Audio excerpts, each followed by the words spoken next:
2026 January Sankranti సందర్భంగా విడుదలవుతున్నటువంటి సినిమాలు కొంచెం బిగ్ రేంజ్‌లో సినిమా సెలబ్రేషన్ ఈసారి సంక్రాంతికి ఉండబోతోంది అనేదైతే ఒక భరోసా వచ్చేసింది ఆడియన్స్‌కి.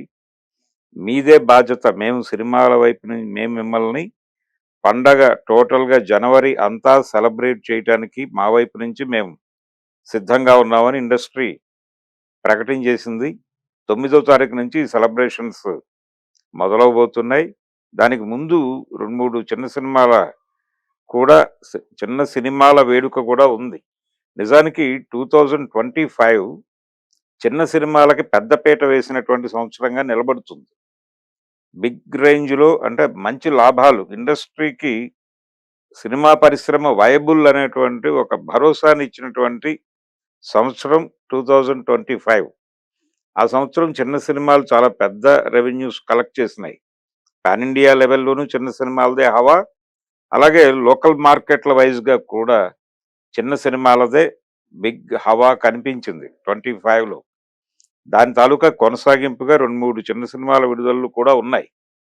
జాన్యువరి 'రాజా సాబ్' కంటే ముందే 'సైక్ సిద్ధార్థ' లాంటి సినిమాలు ఆడియన్స్ ముందుకొస్తున్నాయి 1 తారీఖు. అక్కడి నుంచి పక్కన పెట్టేసి మనం సంక్రాంతి సెలబ్రేషన్స్ గురించి మాట్లాడుకుంటే 9వ తారీఖు 'రాజా సాబ్' వస్తున్నారు. ప్రభాస్ డ్యూయల్ రోలు. అలాగే ఇది హారర్ కామెడీ జోనర్‌లో వెళ్తోంది సినిమా. ప్రభాస్‌ని డార్లింగ్, అలాగే మిస్టర్ పర్ఫెక్ట్ ఆ తరహా క్యారెక్టరైజేషన్‌లో చూడాలి. 'బాహుబలి' నుంచి ఆ తరహా ప్రభాస్‌ని మిస్ అయ్యాము అనేటువంటి ఆడియన్స్‌కి ఇది విందు భోజనంగా ఉండబోతోంది. అలాగే ప్రభాస్‌తో ఒక పెద్ద క్యారెక్టర్‌ని చేయిస్తూ, అంటే డ్యూయల్ రోల్ ఈ సినిమాలో. ఆ డ్యూయల్ రోల్‌లో ఆయన అటువైపు పెర్ఫార్మెన్స్ ఎలా ఉండబోతోంది, అలాగే ఈ హారర్ ఏరియాలో ఆయన ఎలాంటి పెర్ఫార్మెన్స్ ఇవ్వబోతున్నారు, ఇవన్నీ క్యూరియాసిటీ కలిగిస్తున్న అంశాలు. అయితే బయటకొచ్చినటువంటి కొన్ని అంశాలు కూడా సినిమా మీద మంచి బజ్ క్రియేట్ చేస్తున్నాయి. పర్టిక్యులర్‌గా ఇది నాయనమ్మకి, మనవడికి మధ్య జరిగే కొన్ని సన్నివేశాలు ఈ సినిమాలో చాలా ఎమోషనల్‌గా నడవబోతున్నాయనే మాట మొన్న ప్రమోషనల్ ఈవెంట్‌లో బయటకొచ్చింది. ఇది ఇప్పుడు ఆడియన్స్‌లో ఒక ఇంప్రెషన్ కలిగించినటువంటి సందర్భం. మనం చాలా సక్సెస్‌ఫుల్ సినిమాల్లో ఈ ఫార్ములా చూసాం. 'గ్యాంగ్ లీడర్‌లో' నిర్మలమ్మ గారికి, చిరంజీవి గారికి మధ్య నడిచేటువంటి సన్నివేశాలు ఇప్పటికీ జనాలు మర్చిపోలేదు. స్మృతి పథంలో ఉంది. అలాగే 'దేవత' సినిమాలో మోహన్ బాబుకి, నిర్మలమ్మ గారికి మధ్య నడిచేటువంటి సీన్స్ కూడా చాలా పెద్ద ఇంపాక్ట్ వేసిన సీన్స్ అవి. కాబట్టి అది కూడా సినిమా సక్సెస్‌కి ఉపయోగపడుతుంది. ప్రభాస్ మనవడిగాను, అలాగే వహీదా గారు ఆహ్, నాయనమ్మ క్యారెక్టర్‌లోనూ కనిపించబోతున్నారు. అది కూడా ఒక ఈ సినిమా సక్సెస్‌కి ఉపయోగపడుతుంది అని అనిపిస్తోంది. ఇలా టోటల్‌గా 'రాజా సాబ్‌కి' ఒక బజ్ అయితే క్రియేట్ అయ్యి ఉంది. అది డెఫినెట్‌గా ఆడియన్స్‌కి ఒక కొత్త ఫీలు, ఒక బిగ్ స్కేల్ విజువల్‌తో మంచి ఎంటర్‌టైన్‌మెంట్ ఇచ్చే సినిమాగా అది సంక్రాంతి సెలబ్రేషన్స్‌ని ఓపెన్ చేస్తోంది. ఓపెన్ అయిన తర్వాత 12వ తారీఖు 'బాస్' సినిమా ఉంది. మన శంకర్ వరప్రసాద్ గారు. దాని మీద కూడా చాలా ఎక్స్‌పెక్టేషన్స్ ఉన్నాయి. ఎంటర్‌టైన్‌మెంట్ మీద సినిమా అది. పూర్తి స్థాయిలో వినోదం అందించటం టార్గెట్‌గా సినిమాని డిజైన్ చేయటం జరిగింది. ఈ ఏరియాలో అనిల్ రావిపూడికి కొంత స్పెషల్ ఇమేజ్ ఉంది. స్పెషల్ ఇమేజ్‌లో చిరంజీవి గారిని ఎలా ప్రొజెక్ట్ చేస్తాడు, ఎలా చూపిస్తాడు తెర మీద అనేది ఒక క్యూరియాసిటీ. అలాగే వెంకటేష్ గారు ఉన్నారు ఈ ప్రాజెక్ట్‌లో. ఒక కంపారిజన్ ఉంది. అంటే 'వాల్తేరు వీరయ్యలో' రవితేజ ఉన్నాడు. అది ఆ సినిమాకి విపరీతంగా హెల్ప్ అయిందనేది అప్పటి ప్రచారం. ఈసారి వెంకటేష్ గారు, చిరంజీవి గారు కాంబో. ఇది ఎలాంటి ఇంప్రెషన్ ఇవ్వబోతోందనేది ఎవరికి వారికే చాలా ఊహలకు అతీతంగా కనిపిస్తోంది. సో, డెఫినిట్‌గా అదొక ఫార్ములా. అదొకటి వర్కౌట్ అయ్యేలాగానే కనిపిస్తోంది. అలా ఈ సినిమా కూడా ఈ సెలబ్రేషన్‌ని ముందుకు తీసుకెళ్ళే సినిమాగానే కనిపిస్తోంది. ఇక్కడ ఈ 2 సినిమాల్లోనూ ఒక సిమిలారిటీ ఏంటంటే కొంచెం ఫ్యామిలీ స్టోరీ ఉంటుంది దీనిలో. ఈ 2 సినిమాల్లోనూ. ఈ 2 సినిమాల్లోనూ కుటుంబానికి సంబంధించిన అంశాలు కొంచెం ఎక్కువగా తడిమే అవకాశం ఉంది. అలాగే 'శంకర్ వరప్రసాద్' గారు సినిమాలో ఇంకొంచెం ఫ్రెష్‌గా ఒక కుటుంబ విలువల్ని పర్టిక్యులర్‌గా ఆహ్, భార్యాభర్తల మధ్య ఉండాల్సినటువంటి బాండింగు, దానికి సంబంధించినటువంటి ఒక చర్చ కూడా జరిపేటువంటి అవకాశం కనిపిస్తోంది.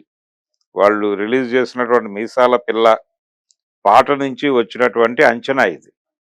సో, అదొక మంచి సినిమా.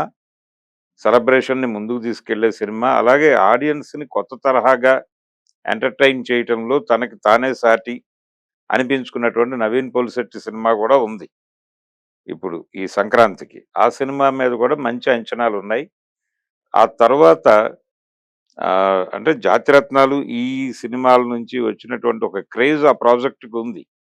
'నవీన్ పోలిశెట్టి' సినిమాకి. అయితే దాని తర్వాత 'రవితేజ' గారి సినిమా ఉంది. 'భర్త మహాశైలుకు.'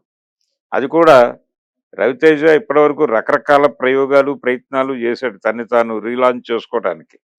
ఏది వర్కౌట్ అవ్వలేదు. 'రాజా ది గ్రేట్' లాంటి సక్సెస్ తర్వాత ఆయనకి మధ్యలో 'క్రాకు' ఇలాంటి విజయాలు వచ్చినప్పటికీ ఒక ముద్ర వేసే సినిమా ద్వారా పొందేటువంటి ఒక విజయం ఇచ్చే కిక్కు వేరుగా ఉంటుంది. అలాంటి కిక్కు పొందటం కోసం ఆయన టోటల్‌గా రూట్ మార్చి ప్రేక్షకులు తన నుంచి ఏం కోరుకుంటున్నారో కాలిక్యులేట్ చేసి చేస్తున్న సినిమా 'భర్త మహాశయులకు.' ఇది కూడా ఈసారి పండగ సెలబ్రేషన్‌ని మరింత దేదీప్యమానంగా ముందుకు తీసుకెళ్లే ఛాన్స్ కనిపిస్తోంది. దాని బయటకొచ్చినటువంటి ప్రమోషనల్ కంటెంట్ నుంచి మనకు ఆ విషయం కొంత మేరకు అర్థమవుతోంది. థియేటర్‌లోకొచ్చాక కండిషన్ ఏంటనేది అప్పుడు విడిగా మాట్లాడుకుందాం. ఇక చివరిగా 'శర్వానంద్' గారి సినిమా గురించి మాట్లాడుకోవాలి. 'శర్వానంద్' గూడా ఈసారి సంక్రాంతి రేస్‌లో ఉన్నాడాయన. సంక్రాంతి తనకి విపరీతంగా కలిసొచ్చినటువంటి పండుగ గూడా ఆయన చెప్తూ ఉంటారు. అలా ఈసారి 'నారి నారి నడుమ మురారి' అనే సినిమాతో ఆయన ఆడియన్స్ ముందుకొస్తున్నారు. అది కూడా డెఫినెట్‌గా సక్సెస్ అవ్వాలి అని కోరుకుందాం. ఏదైనా సంక్రాంతికి ఏ సినిమా తర్వాత ఏ సినిమా అని గనక అనుకుంటే లోకల్ మార్కెట్ వరకు కన్ఫైన్ అయితే మన 'శంకర వరప్రసాద్' గారు అనేది నంబర్ 1లో పెట్టి, ఆ తర్వాత మిగిలిన నంబర్‌లు సెట్ చేయాల్సినటువంటి అవసరం అనుకుంటే ఇమ్మీడియేట్‌గా నిలబడే సినిమా లోకల్ మార్కెట్ వరకు చూస్తే 'రాజా సాబ్‌కి' ఛాన్స్ ఉంది. నంబర్ 2గా అలాగే నంబర్ 3గా 'నవీన్ పోలిశెట్టి'కి వదిలిపెట్టక తప్పదు. తర్వాత ప్లేస్‌లో 'రవితేజ' తర్వాత చివరిగా 'శర్వానంద్' సినిమా. ఇది లిస్టు. ఈ ప్రకారం ఈసారి విజయ పంపిణీ జరిగే అవకాశం ఉంది పండగ సందర్భంగా. సంక్రాంతిని ఈసారి సంక్రాంతిని ఇలా ఈ ఈ సినిమాల మీదుగా సెలబ్రేట్ చేసుకోబోతున్నాం. అందరూ ప్రిపేర్డ్‌గా ఉండండి. ప్రీమియర్స్ ఉంటాయో లేదో ఇంకా క్లారిటీ లేవు. 'రాజా సాబ్‌కి' గాని, 'మనశంకర వరప్రసాద్' గారికి కానీ. అయినప్పటికీ థియేటర్‌లో అయితే ఆల్మోస్ట్ లిస్ట్ ఔట్ అయిపోయినాయి. జనాలు ప్రిపేర్డ్‌గా ఉండటమే. 9వ తారీఖు, 12వ తారీఖు, ఆ తర్వాత 14 ఇలా కొనసాగుతోంది సినిమా విడుదల పరంపర. ఏదేమైనా 9వ తారీఖు నుంచి థియేటర్ల దగ్గర హడావిడి మొదలవటం మాత్రం ఖాయం. అది ఖచ్చితంగా ఇంకో 2 నెలలు కొనసాగేటువంటి అవకాశం కూడా కనిపిస్తోంది.